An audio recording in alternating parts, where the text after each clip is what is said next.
Deməli, leksologiya mövzusunu izahına başlayacaq yenidən. Hər kəsə uğurlar olsun. İnşallah faydalı olacaq. Narahat olun. Birinci olaraq sizə qaradan istifadəsi yaxşı olardan azı. Başlayalım. Leksika. Yoldaşlar, etimoloji təhlillə də bağlı qısaca olaraq məlumat vermiş olacaq leksologiyanın içərisində. Çünki proqramın içərisində öz əksini tapılır. Deməli, leksika dilimizə daxil olan sözləri öyrənmiş olur.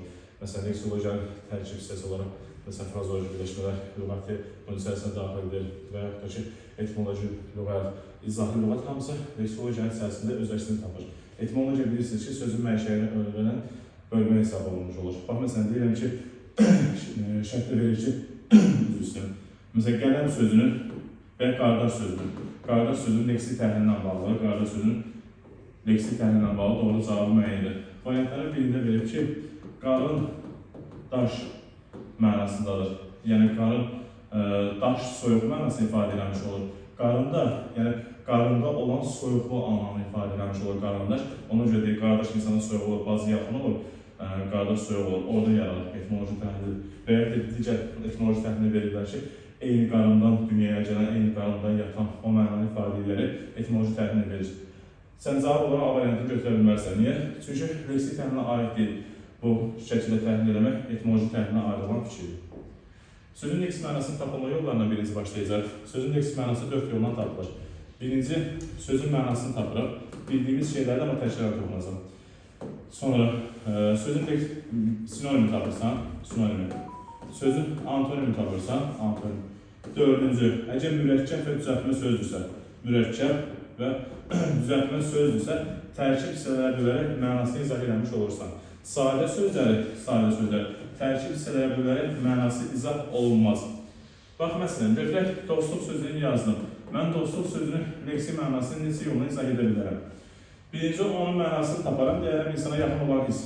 Onun sinonimi taparam, nisbə olaraq tanışlıq deyə bilərəm. Antonimi taparam, düşmənçilik deyə bilərəm. Söz düzəltmə söz olduğuna görə mən onu tərkib hissələrə bölərək, düzəltmə söz olduğuna görə tərkib hissələrə bölərək mənasını izah edə bilərəm. Çünki düzəltmə sözləri və mürəkkəb sözləri tərkib hissələrə bölərək mənasını izah etmək olur.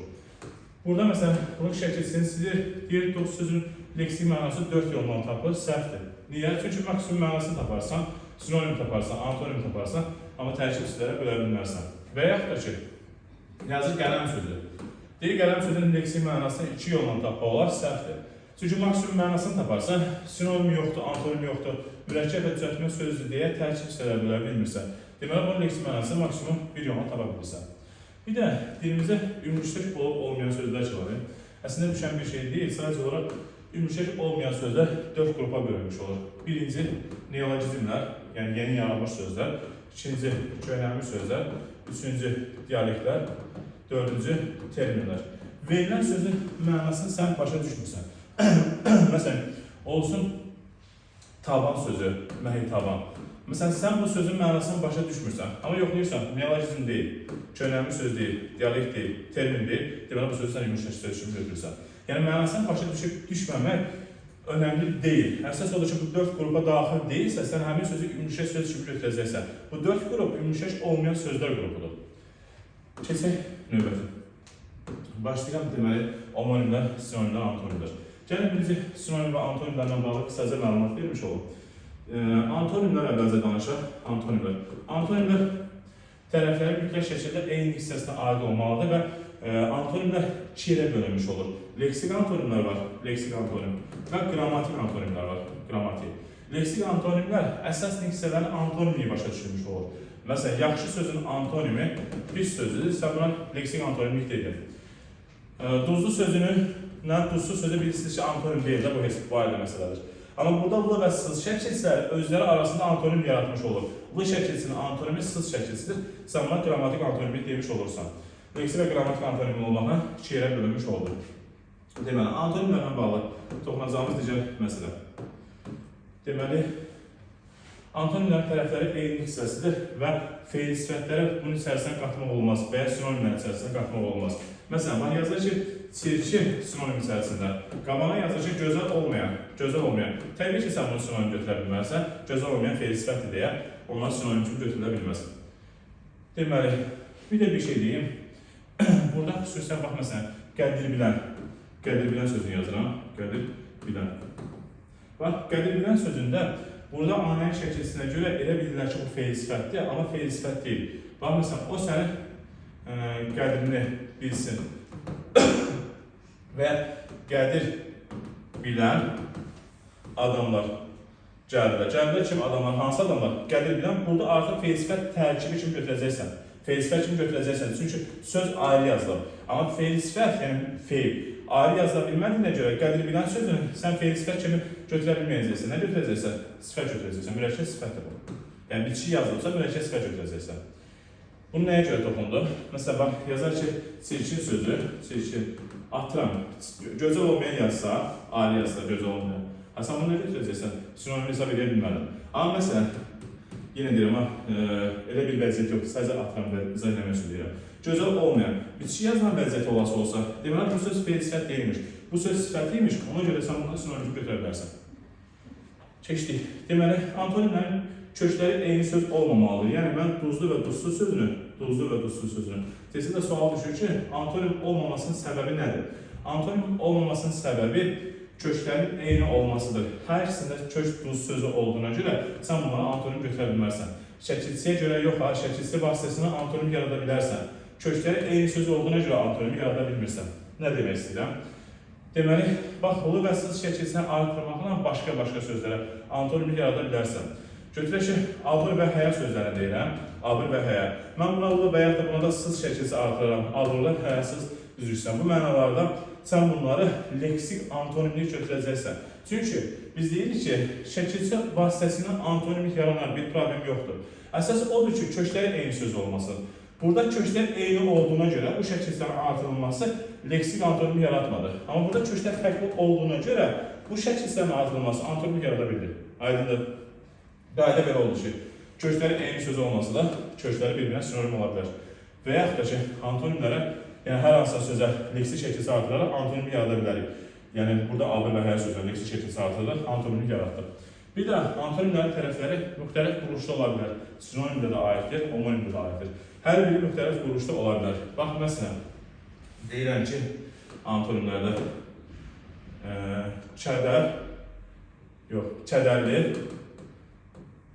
kədərli, elə bir şey yazar, şad, antonim nədir? Kədərli, elə? Görürsünüz, şad sözü necədir? Sadə, kədərli sözdən düzəltmə. Tərəfləri fərqli quruluşda ola bilir. Və yaxud məsələn, homonimlərdə yara sözünü yazıram. İşinə yaramaq mənasında. Deyirəm ki, sən mənim işimə yara. Söz sahibədir. Bədəndə olan yara düzəltmədir. Sinonimlərdə eyni vəziyyətdir. Yəni, hər üçü qurulursa müxtəlif növdə ola bilər. Və hətta, məsələn, burada bir tərəfi sadə, bir tərəfi düzəltmə, hər iki tərəfi sadə, hər iki tərəfi düzəltmə və yaxud da ki, deməli, bir tərəfi düzəltmə, bir tərəfin məzmun baxımına mürəkkəb, yəni mürəkkəb söz ola bilər. Məsələn, burası sadə, bura mürəkkəb söz ola bilər. Antonim götürə bilərsən, fərqli quruluşda götürə bilirsən. Homonimlərdə elə vəziyyət mümkündür. Şimdi homonimlərdə danışacağım onunla bağlı. Sual olanda mütləq sualınız verin. Deməli, keçən növbət. Antonimlərlə bağlı da, sinonim və antonimlərlə bağlı eyni sual salırlar. Deyir ki, ayrılıqda məsələn, antonim olan sözlər hansı cümlə daxilində antonim deyil. Bu da ayrı məsələdir ki, fərqli hissət üçün çıxış edirsən də. Məsələn, yaxşı sözü və pis sözü ayrılıqda antonim olan sözlərdir. Sən elə şəkildə işlədirsən ki, cümlə daxilində bunlar fərqli hissəsi olur və antonim olmur. Məsələn, yaxşı insan pis danışmaz. Burada isimdən əvvəl gəlir sifətdir, burada feildən əvvəl gəlir zərfdir. Fərqli hissələri olduğuna görə antonim götürülməlidir. Ayrılıqda antonim olan sözlər idi, cümlə daxilində antonim olmuyor. Deməli, bunu ünləndirə bilərsən. Keçdik sinonimlər. Sinonimlər, deməli, bilirsiniz ki, mənaları yaxın olan sözlərdir, fərqli yazılır və mənaları yaxın olan sözlər. Sinonimlər şeylə bölünür, nisbi sinonimlər, nisbi və mütləq olmaqla iki yerə bölünür, nisbi və mütləq sinonimlər. Nisbi sinonimlər həmişə bir-birini əvəz edə bilmir. Məsələn, sıx və qalın sözünü deyərəm. Mütləq sinonimlər isə həmişə bir-birini əvəz edə bilir, həmişə əvəz edir. Bax, məsələn, götürək ki, sıx meşə, qalın meşə deyə bilsən də, qalın kitab, amma sıx kitab deyə bilmirsən. Məsələn, meşə sözündə əvəz etdi, kitab sözündə əvəz edə bilmədi. Və yaxud da ki, deməli, mütləq sinonimləri hansıları bilmə göstərmək var. Eynə sözünün yerinə seçmək göstərə bilərsən. Bunlar mütləq sinonimlərdir və ya gözlüklə deyə bilərsən. Adam sözünün yerinə insanda deyə bilərsən. Məntiqsiz yanaşmadır, amma verirlər. Adam və insan mütləq sinonim hesab edirlər. Bir də dünya, cahan, aləm. Bu üç dənə sözü verirlər ki, bunlar mütləq sinonimlərdir ki, həmişə bir-birini əvəz edir. Bu müqin qəbulunda əvvəlki illərdə istifadə olunan sual oldu. Dünya, aləm, cahan sözü. Keçək növbətə. Sinonimlərlə də deməli, leksi və qrammatik sinonimlik məsələsi var. Məsələn, bax, baməzə nə deməkdir? Məzəli adama deyirlər də. Bir də məzələ söhbət, baməzə söhbət, məzələ söhbət. Burada baş şəkilsinə, bu şəkilsi, burada da bax, antonimlərdə necə ki, kökləri eyni sözü olmur, bax, sinonimlərdə də eyni vəziyyətdir. Burada köklər məzə sözü olduğuna görə sən bunları sinonim götürə bilmərsən. Kökləri eyni olmamalıdır sinonimlərdə də. Sadəcə baş şəkilsi, bu şəkilsi sinonimlik yaradır. Keçdik. Sonra belə bir şey qalmadı. Əsas məsələ homonimlərdədir ki, homonimlərin izah olmasın.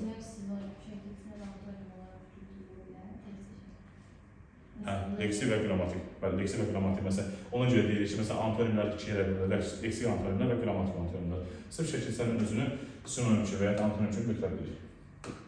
Keçək homonimlər yoldaşlar. Homonimlər. Ola bilər ki, sualınızı düzgün başa düşməyəm, onda təkrar sual verim, müddət çəkdir, xahiş edirəm. Deməli, homonimlər. Homonimlər nədir? Birinci. Bax, şərt odur ki, sən homonimi tapanda başlanğıc forma əsasında tapmalısan. Sözün başlanğıc forması yer olmalıdır. Başlanğıc formanı, bax, gəlin biraz nəfə uzadıq. Başlanğıc formanı, yazılışı, deyilişi və vurğusu eyni olmalıdır. Vurğusu eyni olmalıdır. Başlanğıc formanın yazılışı, deyilişi və vurğusu eyni olmalıdır. Deməli deyir ki, homonimlər yazılışı, deyilişi və vurğusu eyni olan sözlərdir. Elə deyil. Başlanğıc forması eyni olan sözlərin yazılışı, deyilişi, vurğusu və tələffüzü, hətta deyilişi ilə tələffüzü eyni olarsa, sən onu homonim götürə bilərsən. Bax, məsələn, indi bəzən elə hesab edirik ki, homonimlər vurğusuna görə fərqlənə bilməz. Niyə fərqlənməsin? Ona aid cümlələr demişdik. Bax, məsələn, deyirəm ki, indi fəsillərdən yazdır. Yaz qış mənasındadır. Vurğu qəbul etmiş ki, vurğu birə düşsün. Elə? Deyirəm ki, onlar kitabı yazsınlar. Vurğulara düşür. Sonuncu eciyə. Burada birə düşdü, burada sonuncu eciyə düşdü. Amma sən bu sözləri ondan götürə bilərsən. Niyə? Bax, yazışlara eyni deyil ki, xeyr. Deyilişlərə eyni deyil ki, yox. Vurğular da eyni deyil. Bax, birində birinci eciyə düşür, birində sonuncu eciyə düşür. Belə. Amma gəl bunu təhlil edəcək. Yaz sözün kökü dır qrammatik elə. Yaz sözün kökü sın qrammatik, la qrammatik. Bunun başlanğıc forması nədir? Yaz. Bunun başlanğıc forması yaz. Başlanğıc formanın yazılışı da eynidir, deyilişi də eynidir, vurğusu da eyni olduğuna görə sən bunu götürə biləcəksən. Yəni, əsas qayda odur ki, başlanğıc formanın yazılışı, deyilişi və vurğusu eyni olmalıdır ki, onu götürə bilərsən. Aydındır. Məsələn, deyirəm ki, yandır sözünü deyim. Bax, yandırmaq sözü deyirəm, sən işığı yandır. Burada məsələn, homonim olan söz varmı? Yoxdur. Niyə? Bax, yandır sözündə sən yan sözünü kök götürüb deyə bilmərsən ki, yanmaq fiili və yan tərəf mənasında homonimdir. Belə deyə bilmərsən. Yan sözün kökü dır nədir? Leksi şəkilsi. Sən burada artıq kökə yox, başlanğıc formasını əsasən homonim müəyyənləşdirirsən. Bax, məsələn, deyirəm ki, onlar evə və ya ki, uşaqlar evə gəlsinlər. Deyir, nümunədə homonim olan söz varmı? Var. Niyə? Uşaqlar homonim deyil, ev də homonim deyil. Başlanğıc formasıdır, uşaq, ev, homonim deyil keçdirir. Amma gəlsinlər sözündə, gəl sözün kökü sın qrammatik, la qrammatik. Qrammatik şəkilsini çıxart da, başlanğıc forması nədir? Gəl sözü. Gəl feili, gəl ədətini homonim təşkil edir. Deməli, sözdə homonim olan söz işlədilir. Miqin qəbuluna bu vəziyyət düşüb.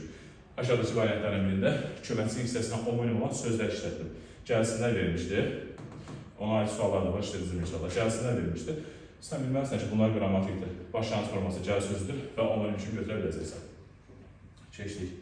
Homonimlərdə, bax, çoxlanan sözlərin homonimləri fərqini olaraq biz belə deyirik ki, homonimlərdə məcazilik olmur. Elə. İkinci, homonimlərdə formaca, yəni məzmunca bir-birinə oxşar məzmun olmur. Nə demək istəyirəm? Formaca bənzərlik olmur. Bənzərlik olmur. Bax, çoxmənalı sözlərdə fərqləndirən cəhətdir bu. Bu olsun omonim, omonim. Bu da olsun çoxmənalı sözlərdir, çoxmənalı. Çoxmənalı necə olur? Əksinə, məcazi olmur yox, məcazi mütləq olmalıdır. Gəl, qabağına yazın. Məcazi mütləq olur. Digər yoldaşlar tez-tez danışılma alışıblar. Yeni gələnlər alışa bilirsiniz tez-tez danışılma. Yəqin ki, tez-tez danışılma, ümid edirəm ki, tez-tez danışılma. Məcazi mütləq olur, olur. İkinci, formaca bənzərlik olur. Formaca bənzərlik olur. Nə demək istəyirəm? Baxın yoldaşlar, formaca bənzərlik olması deyəndə nəyi nəzərdə tuturam? Bax, şəkil üzərində izah eləmişdik də bunu. Bax, insanın başı nədir? İnsan da bu, onun baş hissəsidir. Nədir? Gövdəsindən yuxarıda dayanan hissə. Dağın başı nədir? Bu dağdır, bu da orada yuxarıda dayanan hissə. Hər ikisində gövdədən yuxarıda dayanan hissəyə mənası var deyə sən bunu çox mənalı götürəcəksən. Niyə? Çünki formaca bənzərlik var. Bir-birinə bənzəyir. Məsələn, insanın gözü başdan, yəni alından aşağıda dayanan hissə. Şkafın gözü nədir? Məsələn, götür bu şkafda, buradan aşağıda dayanan hissədir də. Hər ikisində formaca bir-birinə oxşarlıq var. Məsələn, insanın burnu kənara çıxan hissədirmi? Məsələn, hər hansısa bir dənizdə, məsələn, hər hansısa bir göldə burun, ümid burnu kənara çıxan hissədirmi? Hər ikisində kənara çıxan hissə mənasını ifadə edir. Formaca bir-birinə oxşarlıq oldu. Sən bunu nə götürdün? Çox mənalı. Amma homonimlərdə elə deyil. Homonimlərdə bir-birinə oxşarlıq olmur. Məsələn, atıram, hava sözü. Udduğumuz havana, saz havasında bir-birinə oxşarlıq var, yoxdur. Deməli, bunu homonim götürəcəksən. İndi burada istisna hal olaraq kiçik bir məqamda oxunacaq, ona xüsusi diqqət yetirəcəksiniz. Bax, məsələn, qol sözü homonimlərdə məcazi istisna halda ola bilər, homonimlərdə formaca oxşarlıq istisna halda ola bilər. Gəl formaca oxşarlığını yazıb deyəcəm birinci, iki vəziyyət ola bilər formaca oxşarlıq. Bir termin, bir də başqa məna. İndi izahını verəndə deyəcəm, başqa məna. Bax, qol sözü bir insanın qolu, təsəvvür edək, bu qoldur, belə bir şey, bu insanın qolu. İmza mənasında qol, qapıya vurulan qol, top mənasında. Bir də ağacın, bunu yazan insan.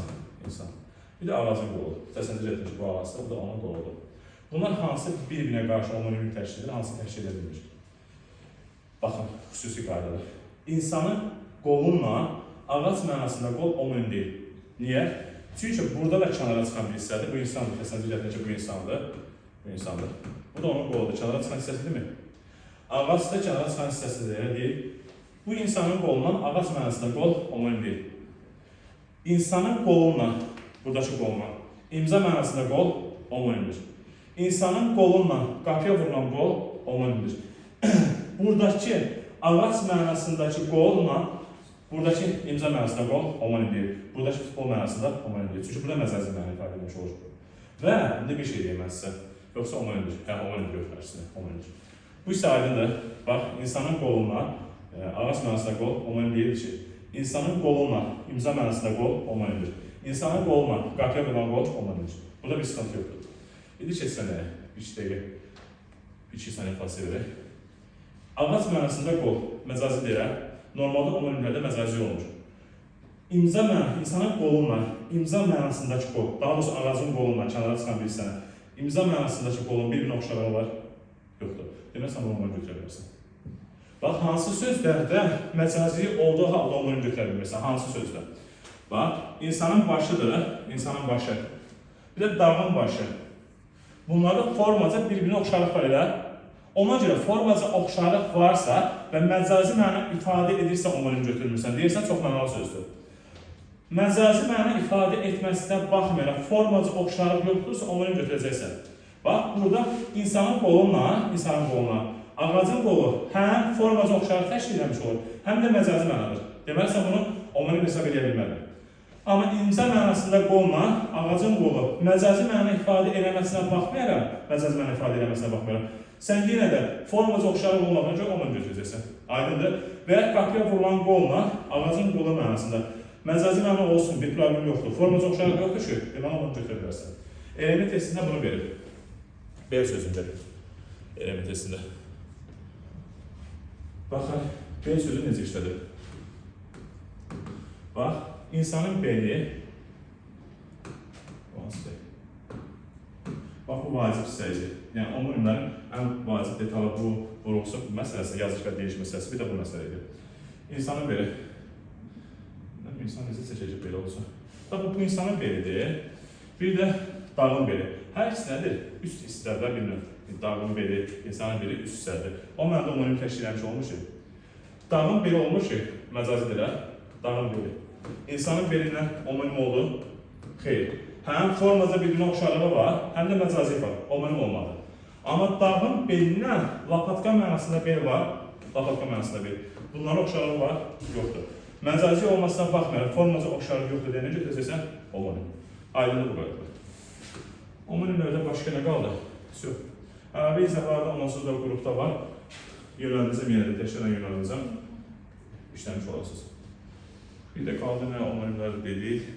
Frazimlər qaldı. Frazeoloji birləşmələr.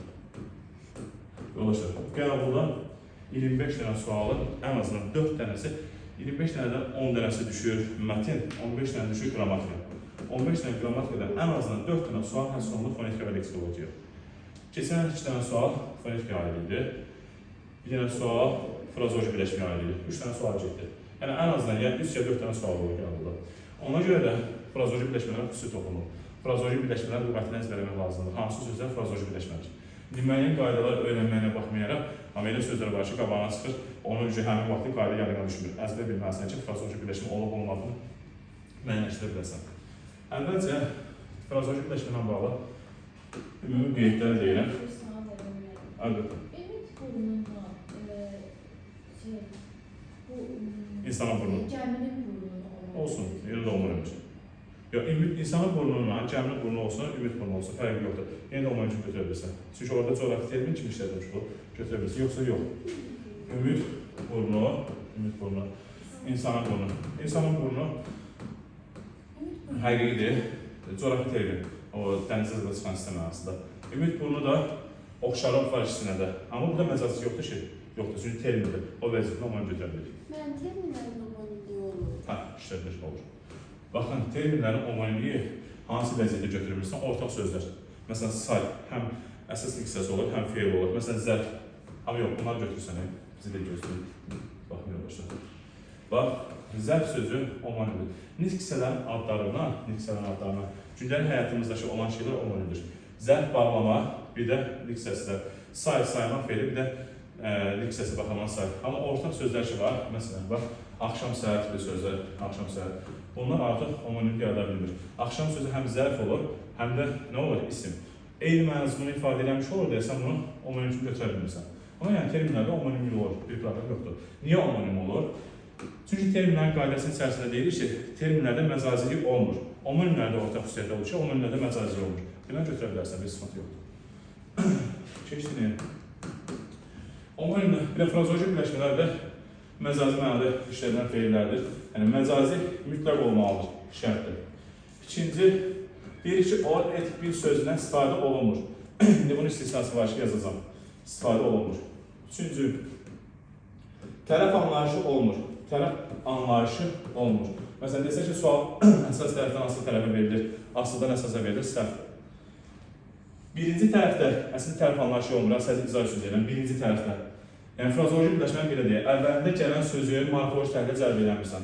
Frazemin əvvəlində gələn sözü morfoloji təhlillə cəlb eləmirsən. Morfoloji təhlillə cəlb etmirsən. Amma feili cəlb edirsən. Nə demək istəyirəm? Birinci bunu izahına verim ondan sonra. Bax, məsələn, cin atına mindilər, deyirlər, elə. Desək ki, burada isim var, səhvdir. Burada yönlük alı isim var, yenə səhvdir. Atına sözü əslində A yönlük alı da. Amma frazemin sol tərəfində gələn söz ki var, bax onu sən təhlillə cəlb edə bilmirsən. Amma feil funksiyasını yetirən söz hansıdır ki, yeri yetirən mindilər sözü? Desək ki, cəmat şəkilsi var. Desək ki, kəngə şəkilsi var. Yəni, frazemlərin əvvəlində olan sözləri təhlillə cəlb eləmirsən, feil olan sözləri təhlillə cəlb edə bilirsən. Yaxşı.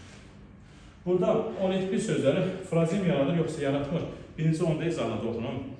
17 sözləri frazem yaradır da bilər, yaratmaya da bilər. Məsələn, üzümə ağ oldu. Əli üzümə ağ oldu. Bəyət əli ağ oldu. Yəni üzümə ağ olmaq mənasında. Əslində üzünə ağ olmaq da yerdə götürmüş olur, amma sadəcə ağ oldu vəziyyətində. Sənin elədiyin ağ oldu bu vəziyyətində də işlədilir. Bir də əli adam oldu. Yolsa çıxa bilir. Əli adam oldu. Baxın yoldaşlar. Bunlar onun belə frazem kimi götürülür, yoxsa yox. Necə müəyyənləşdirəcəksən? Əgər o etbir sözündə birinci tərəfdəki sözün məzmunu qalırsa, sən bunu frazeolojik birləşmə götürə bilmirsən. Əli adam oldu. Söhbət nədən gedir? Adamlıqdan elə. Birinci tərəfdə adam anlayışı qaldı. Deməli, bu frazeolojik birləşmə deyil. Əli üzümə ağ oldu. Söhbət ağdan gedir, yoxsa hörmətsiz yerəməkdən gedir. Yəni, görürsünüz, birinci tərəfdə ağ söhbətindən məzmun qalmadı ki, elə bir məzmun ifadə eləmədi. Ağlıqdan söhbət gedir. Birinci tərəfdəki sözdən söhbət gedirsə, frazem deyil. Söhbət etmirsə, frazemdir. Aydındır. Bizə başa düşmədi. Bax, deməli, məsələn, deyirəm ki, Əli adam oldu. Söhbət Əlinin nəyindən gedir bu cümlədə? Adamlığından elə. Görürsən, birinci tərəfdə adam məzmunu qalır. Deməli, bu frazeolojik birləşmə deyilmiş. Frazeolojik birləşmə axı iki söz birləşir, birinci tərəfdəki məzmunu itmiş olur. Amma məsələn, Əli üzümə ağ oldu. Burada ağdan söhbət gedir, yəni rəng mənasında ağdan. Yox. Deməli, ağ anlayışı qalmaq istəyirsən, bu frazeolojik birləşmə götürəcəksin.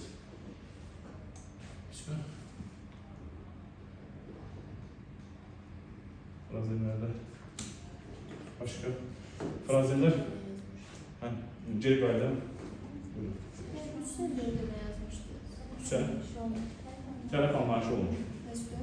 Dörddə frazemin əvvəlində gələn sözü təhlilə cəlb edə bilsən də o birisi cəlb edə bilmirsən. Əvvəldəki nəzərə edə bilmirsən.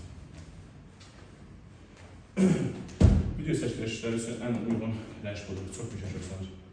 Ağ görsən olanda balıqlı görsən, qara olanda çox qaranlıq olur.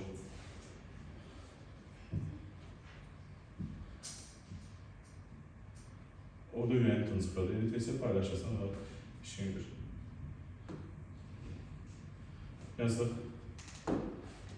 Bu şizofreniya əlamətləri də, yəni şey deyəndə, ümumiyyətlə deyirəm, özün üçün deyirəm, amma yəni bir qara şey səni özün üçün şəkildə çəkirsən, əlinə boşluq olan kimi şey deyirsən, şizofreniya əlamətləridir. Sizə danışmışdım. Bir Yazid müəllimimiz var idi, Gəncədə. Adamın başa pozulmuşdu. Çalışmırdı. O rezil verir ki, əncələ sifətini bilir, deniz adı çıxarını bilir. Marşrutla gedəndə, vallahi deyirəm, marşrutla gedəndə başdan bilirdi. Bizə gedən marşrut onun özünə marşrutla başdan belə bilirdi, canlıda deniz adı çıxarını bilir. Gözlərini qəlbə verir. Sonra müalicə aldı, düzəldi. Deməli, zavatırırsan ki, başına alacaq, bir şeyini xatırlamırsan. Deməli, frazeolojik birləşmələrdə toxunacağımız digər məsələ formaca dəyişir, yoxsa məzmunca dəyişir? Formaca dəyişirmi? Formaca, bir də tərkibsə. Tərkibsə dəyişirmi? Yoldaşlar, formaca dəyişməsi qrammatik şəkilsi qəbul etməsi başa düşülür. Əgər söz qrammatik şəkilsi qəbul edirsə, bu onun forması dəyişməsidir. Frazeolojik birləşmələr formaca dəyişir. Məsələn, ağ olmaq frazeolojik birləşməyidirmi? Ağ oldular, ağ olacaqlar, ağ oldular. Müxtəlif qrammatik şəkilsləri qəbul edirlər. Deməli, bu formaca dəyişmədir. Əvvəlindəki söz dəyişə bilmir. Yəni, ağ sözün yerinə üzümə qara oldu deyə bilmərsən ki, yox, məzmun eyni olmayacaq da. Əvvəlindəki sözü dəyişə bilmirsən deyə, buna deyirsən, tərkibsə dəyişmir. Forması dəyişir, amma tərkibsə dəyişə bilmir. Всё. Bunu da işliyorsun. Bir də qaldı, frazeolojik birləşmələrdə nə? Frazeolojik birləşmələr deyirik ki, feillər olmalıdır, feilləşdirilməlidir. Amma frazeolojik birləşmələrdə feil olmama vəziyyətdə mümkündür, feil olmaya da bilər. Bax, məsələn, qəlbimin sarı simi, məsələn, qəlbimin sarı siminə toxunmaq, yəni o ürəyinə toxunmaq mənasını ifadə eləmiş olur. Amma qəlbimin sarı simi vəziyyətində frazemdir. Sonra bizi dəqiqə 5 günlük dünya frazemdir. Məsələn, çörək ağacı, çörək ağacı frazemdir. Həftə 8-9 feil yoxdur frazemdir. Yəni, bunlar da feil olmadan frazeolojik birləşmə olan nümunələrdir ki, desək ki, mütləq feil olur, yanlış yanaşma kimi götürəcəksiniz. Necə? Bir yerdə, bax, məsələn, xəbər kimi götürməməkdir, yoxsa başa düşmədim? Yox, mənim, desəydik ki, frazeolojik birləşmədə feil də cəlb olunur. Onda qəlbimiz... Ayrıca. Qəlibin ixtisarı sistemi. Sistemlər məsələn toxundu. Nəyə? Qəlibin ixtisarı sistemlər bir yerdə. Burada əslində yox. Götürə bilərsən enləri bilsən necə? Qəlbimin ixtisarı sistemi. Sonuncu sözə deyəcəksən ki, yönlü şal şəkli qəbul edir. Əvvəlkiləri yox, amma sonuncu sözə deyəcəksən ki, yönlü şal şəkli qəbul edir. Yaxşı. Frazeoloji birləşmələr həm ismi xəbər olur, həm fe'li xəbər. Əgər məsdər və fe'l sifət şəklisi qəbul edirsə, ismi xəbərdir. Məsələn, cin atına minəndir. Əli cin atına minəndir. Cin atına minəndir. Kim? Əli. Fe'l sifət şəklisi qəbul edir. Fe'l sifət ismi xəbər olur. Və yaxud da ki, məsdər qəbul edirsə, ismi xəbər olur. Amma bunları qəbul etmədiyi halda əli cin atına mindi, fe'li xəbər olur. Keçdik nəyə? Frazeoloji birləşmənin sinonim, omonim və antonimi. Frazeoloji birləşmənin sinonimi və antonimi vəziyyətində deməli, ən azı 2 söz olmalıdır. Ən azı 2 söz olmalıdır. Və mütləq şəkildə məcazi məna bildirməlidir. Məsələn, bax, mən şu cümləni yazaq. Cin atına minmək sözünün yerinə sən əsəbləşmək deyə bilərsən. Əsəbləşmək yox. Yəni, mənası əsəbləşməkdir. Cin atına minməyin mənası əsəbləşməkdir. Bunu desə doğrudur. Amma cin atına minmək frazeoloji birləşməsinin sinonimi əsəbləşməkdir. Səhv edirsən. Sinonim əsəbləşməkdir. Niyə? Çünki ən azından 2 söz olmalıdır və frazeoloji birləşmənin sinonimdə frazeoloji birləşmə olmalıdır. Cin atına minməyin yerinə, məsələn, hissi başına vurmaq, özündən çıxmaq, zəncir çeynəmək və s. Görsə, 2 dənə sözlə ifadə eləmiş olaraq. Bir dənə sözlə ifadə edə bilməzsən. Bir də, olit bir sözlər ola bilməz. Məsələn, əsəbi olmaq. Götürə bilməzsən. Çünki axı olit bir sözlər deyil, ümumi qayda olaraq frazeoloji birləşmə yarada bilmir. Məsələn, cin atına minmək frazeoloji birləşməsi sinonimi əsəb olmaq götürə bilməzsən. Buraya da bir sıxıntı yoxdur ki. Keçdik bir də omonimlik məsələsi.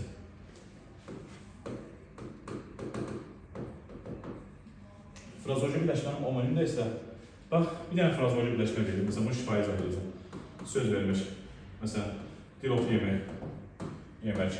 Məsələn, cin atına minmək. Və yaxud da üz vermək və s. Məsələn, 4 dənə söz yazdım. Gəlin görün bunların hansı frazeoloji omonim olur. Bax, frazeoloji omonim odur ki, verilən frazeoloji birləşməni 2 dəfə işlədirsən, hər birində fərqli məna ifadə edir və hər birində məcazi məna olur. Bax, məsələn, söz vermək sözünü, gəl birinci dilotu yemək. Yaxşı, söz verməklə başlayaq. Söz vermək hansı mənalarda işlədilir? Bir, vəd vermək mənasında. Söz verilir ki, hər şey yaxşı olacaq. Vəd vermək mənasında, məcazidirmi? Vəd mənasında. Bir də çıxış üçün söz verdi, yəni danışmağa söz verdi, məzazində hər şey. Birində danışmağa icazə vermək mənasındadır, birində də vəd vermək mənasındadır. Elə ikisində də məcazi mənalıdır və fərqli mənalıdır. Deməli, götürək, frazeoloji omonim götürə bildim. Amma söz vermək, lüğətdən söz vermək məcazi məna deyil. Lüğətdən sözü verəndə götürüb həqiqətən sözü yaza bilirsən. Lüğətdən söz vermək məcazi məna deyil. Deməli, mən bunu 2 dəfə məcazi mənada işlətdim. Plusda fərqli mənada işlətdim. Sən bunu frazeoloji omonim götürə bildin. Amma sən dilotu yeməyəcə başqa bir mənada işlədin. İşlədə bilərsən hansı 2 dəfə məcazi mənada. Heç nə mümkün deyil.